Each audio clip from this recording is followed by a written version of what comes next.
Mr. Chairman, distinguished delegates,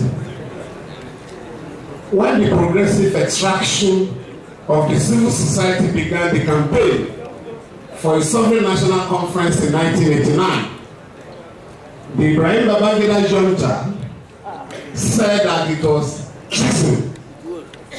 But we kept on the campaign. Today we have a national conference, not the sovereign one, but the JNC, the Jonathan National Conference, JNC, provides a window of opportunity for us to find out why the majority of our people from all parts of the country are poor in the midst of plenty.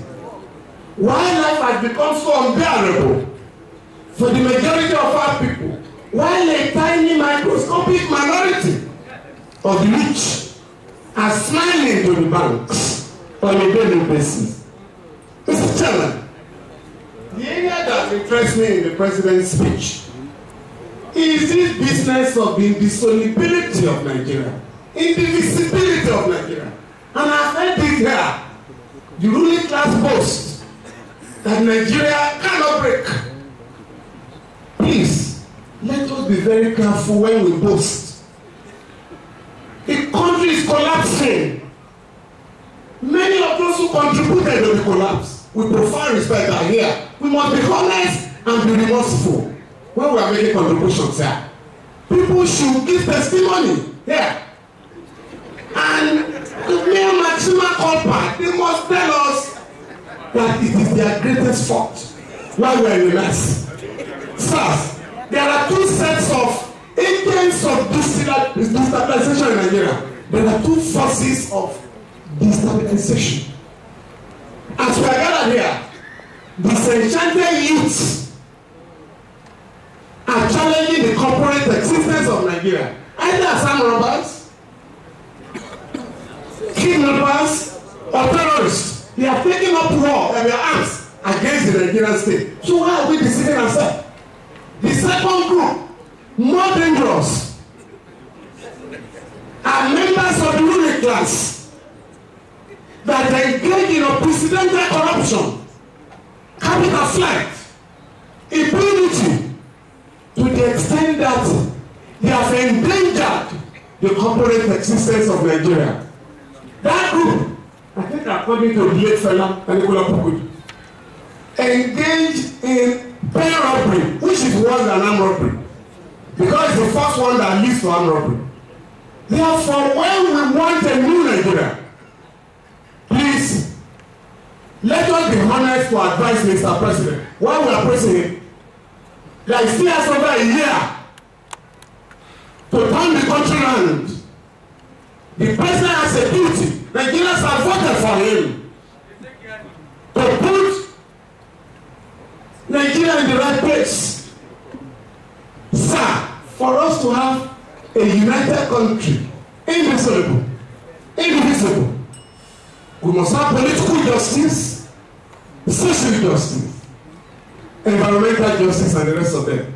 Sir, the most important aspect of our constitution is chapter 2.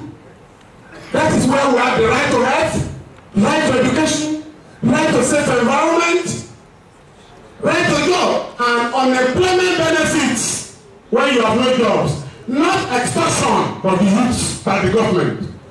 A minister has just made 700 million from unemployed people. It's a sin to extort helpless Nigerians to fight for less than 5,000 jobs.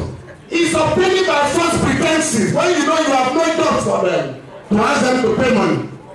So that's what we call for one answer. A government must not do that. I therefore would like to call our attention to the words of E.F. Kennedy in 1916 in his inaugural address.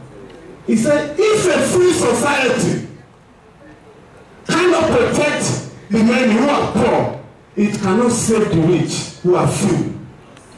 Sir, somebody said here yesterday, my very good and respected learned friend, Chief Ahamba, said that The American Constitution is small, it's lame. The Nigerian Federal Constitution of 1963 is smaller than the American Constitution. Because at that time, we didn't list 774 local governments in the Constitution. We didn't talk of customary court of appeal in the Constitution or Sharia court of appeal. These are not national matters. These are state regional matters that shouldn't be in the federal Constitution.